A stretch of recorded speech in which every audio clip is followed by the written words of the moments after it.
Hey guys, I'm Boot, we're in New Jersey, and today, let's love and hate stuff. If you use a computer, stay tuned, because this is kind of bullshit. So guys, we've got a lot to love and hate today. I'm going to talk about two topics that are near and dear to my heart, and that is technology. So first I want to talk about video games.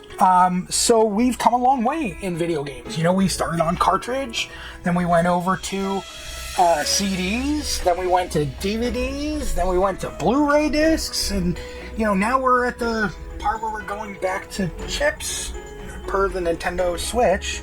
But at the same time, when you buy a game now, it's not like it used to be. It's not like the entire game is on this cartridge and you have it forever and you can play it forever.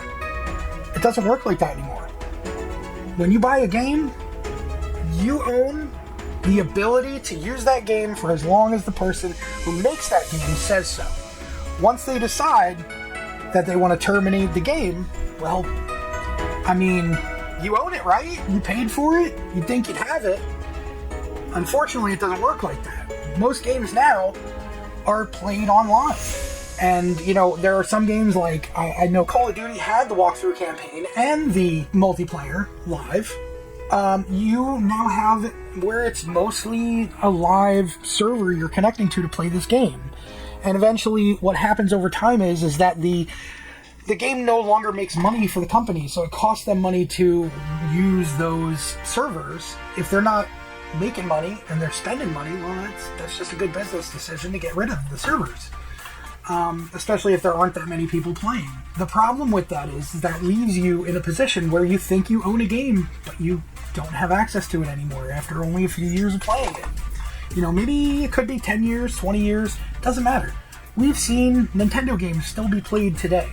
You know, thank God we have ways that we can play games. I particularly got back into video games. I was in it around the PS1, PS2 era. Then I got I tried to get a PS3. I got a couple of bad ones, so I never really had a PS3 experience. I just rocked that PS2 till the wheels fell off. And, you know, I've been to garage sales where I've been lucky enough to get games for that. And one of the games right now, Xbox, I talked about in a video previously, that they closed down the store, and so the games are no longer available for purchase online in the store. You have to look at what discs you still have. Now the problem with discs is that the CDs or DVDs that they're written on, or even Blu-rays, they're not meant to last very long. And even if they do somehow make it to this day and age, they're going to show age, and over time it's going to stop working. So what people are now smart enough to do is to back up their games. And, you know, thank God we've had such great pioneers in the field of technology who have broken the master codes to, you know, get a hold of the, you know, information to figure out how it runs so that they can create these emulators, you know, which are used for other things other than, you know, video games and whatnot. But the point is that, you know, now we see Nintendo going after the Switch emulator. I'm sorry, but if you want to take your game and put it on your computer, you already have the disc. The disc is yours. They don't own the disc anymore, do they? Or do they own what's on it? That's the thing. You don't even know what you agree to when you buy these things anymore. So that's the biggest problem ever. And there's a guy I follow, Lou Rossman, who is just unbelievable. Louis Rossman is a dog with a bone. He hates to see people get bullied. He hates to see people done, you know, disservices and stuff. And there's this big thing right now called Stop Killing Games that I don't know if you might be into it. You might have seen it, but if not, now you know. Unfortunately, what that's going to do for us, absolutely nothing. The Stop Killing Games initiative is for the EU, not for the United States. So as many of us in the United States would love to do anything we can to try to preserve our games and preserve our history, preserve our nostalgia, for God's sakes, which is what happens to us. And, you know, children in the 80s, we just crave nostalgia for some reason. I don't know, maybe the good old days, you know, is really a thing. You know, for some of us, maybe.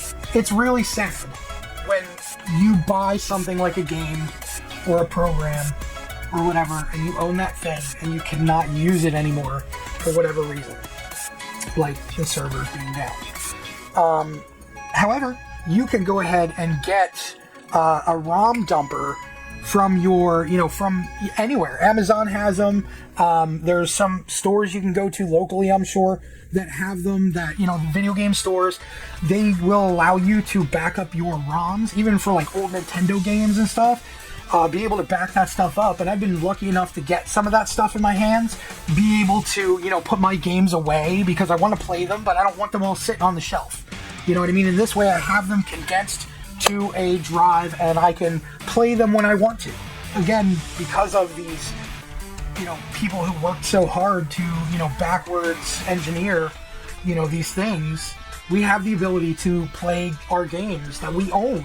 About 2 weeks ago, it was Xbox's store closing, and I had a game that I loved called Burnout 3. I bought it on the Xbox store. It was the very first game I ever bought online, and I thought, this is bad. I don't like this. I have to download this game. I have to buy it. I'm not going to have a disc for it. I don't like this.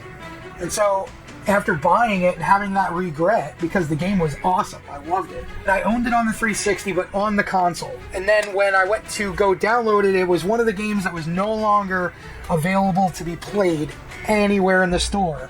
It wasn't something you could get anymore. Therein lies my dilemma. Well, lucky enough, I just happened to have a neighbor of mine who, she was like, oh, my son, moved and he left all this crap in my garage. He wanted me to get rid of them, so if you want them, you can have them. And I pulled that box so fast. I got PlayStation controllers. I got splitters for PlayStation controllers. I found USB PlayStation 2 controller port, so I have that, so I can put it in the computer and play it that way. So cool stuff to do. But, ultimately, I ended up with that game. And my PlayStation 2 is broken, so I ripped it to my hard drive. And now I can play that game without the online function, of course. But, this is just a game I loved having so much fun playing. Haven't been able to play it in so long because, my Xbox, I just didn't have it. I didn't have the room on my hard drive for it on my Xbox 360. So, it was like, it's one of those things I lost, and I went to go get it again, and I was like, you know what, maybe it'll transfer over to my Xbox One. I'm able to play the game on my computer with the disc, and I'm good to go. So, it is what it is. Thank God for emulators and people who can backwards engineer this stuff. I really appreciate you all. As a guy who's done a little bit of coding and a little bit of tinkering and building and learning, it's a hard thing to learn how to do, and I reach a certain level and I kind of get stuck there, and then a little while later I'll come back and be ahead of that for some reason. So, it's just learning, but I really appreciate what they do. So, what kind of computer do you run? Is it AMD? Is it Intel? Because you might be in trouble. So, Intel has a big problem with the degradation of their chips due to some bad microcoding and probably some issues with manufacturing that they hadn't foreseen. It basically tells it to give it more power. Think of it like this. To quote Thor from Pirate Software, imagine power running to 3 buildings, okay? So you have your 3 buildings, and they're all getting power, okay, from the power plant, right? Now, what happens if the power plant accidentally sends too much power to one of these buildings? Well, it'll burn down, right? So, there's only 2 buildings left. And then another one falls. And then, what if that one burns down too? Well, then you have none left. And the entire thing's no good anymore. And right now, they are degrading at a very high and alarming rate. While being even fairly new, the 14th generation CPUs are even experiencing these issues. And they are causing systems to fail. They're causing CPUs to fail. And what they put out was that, and if you're gaming and you're, overclocking your processor and running it at high voltage or whatever, that's the issue. Then it came down to an issue of the compatibility with motherboards. So they, put it off to the motherboard manufacturers again. And then they turned again and said, we had bad microcode. We're updating it in mid-August. Now, they have made some updates to the microcode in motherboard BIOSes and in BIOS updates. So make sure you update your computer's BIOS. That's not just updating Windows, that's updating the motherboard. So that's updating the firmware for the motherboard that sits on the chip. And so that's the way it looks to be at the moment. And whether or not they're going to actually come out and say, we screwed up and we're going to help the people who have, our CPUs that have gone horribly wrong, I think that's what they need to do. I really think that's what they need to do. And I think they should definitely be held accountable for, the screw-ups that they have, as well as AMD. Now, the problem that I'm going to talk about next involves that chip, that BIOS chip, and that, those chips on the board. And that's the problem with AMD's processors. Has suffered a vulnerability that AMD has known about for a very long time. Now, the problem with that is that, I have, of course, I'm recording this on a 2600U AMD laptop. My main system is running a 5800G on it, and I wanted those backup graphics because I've had graphics cards just go out on me, and I can't afford another $700 to replace the one I just got. This is not something that's in the microcode as much as it is in the firmware for the motherboard. So it is vulnerable to attack, and you could possibly not even know you're infected. And what the what they recommend is to destroy the system. So if you have an older computer, destroy it is basically their option. Okay, now let me put this into context. There is a way to determine if it has happened to you. Okay, and this is based on the information that's built into the chips on your motherboard, which is the main board for the computer. And there is only one way to do that, and that is to, use specialized tools. They call it the chip button.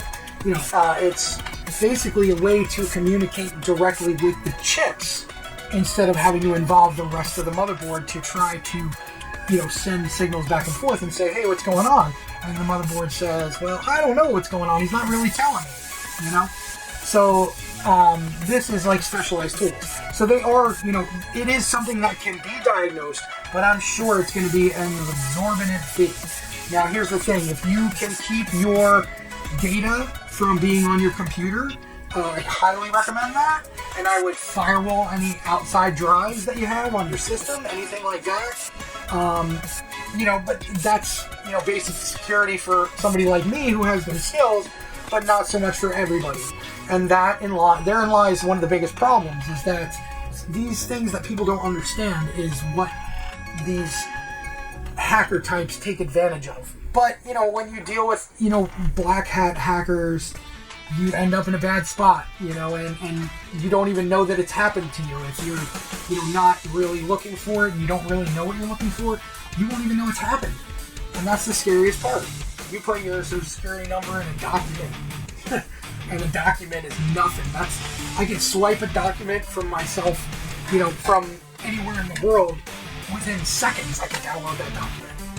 That's how fast it is. It's literally seconds because it's such a small file.